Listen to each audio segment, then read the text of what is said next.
It's thrilling to write it, because if I've said earlier that the principal feature of the job is this feeling of oppression by number, right? Just so many things that should be being done, but you can't. So you're kind of like a doctor at an emergency room, and some people have, a sprained ankle, and other people are, stroking out. You're going to focus on the guy who's stroking out. I'm constantly focusing on the person whose problem is most immediate and most in front of my face.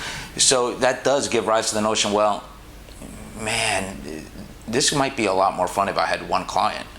This might be, so essentially what Dane does is essentially reduce his caseload to one client. He only focuses on one client. And yeah, if you think about it, unfortunately, the scary part of the job is when you think and say, well, is somebody right now incarcerated because I just couldn't do everything that should have been done? Because and one of the things I think that Dane's representation of Barnes highlights is what all we would do if, for example, it were us. And I think at some point Cassie said, I couldn't stop talking. I was pretending to be the person who was going to be incarcerated. Under those circumstances, there was nothing I wouldn't say.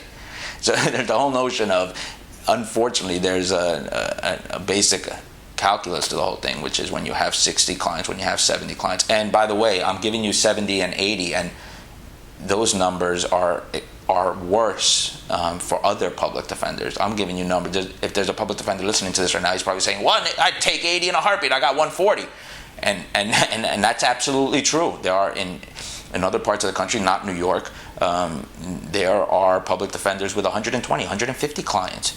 And listen, basic logistical math, if you're willing to sit down and do it, there's just no way that no matter how dedicated, no matter how skilled that person is, and by the way, the average public defender is far more skilled at lawyering than the average member of the legal community, and I feel very confident in asserting that.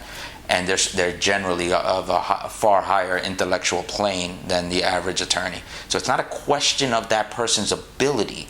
It's literally a question of the way time passes and how you can deal with that as an attorney who has triple-digit clients.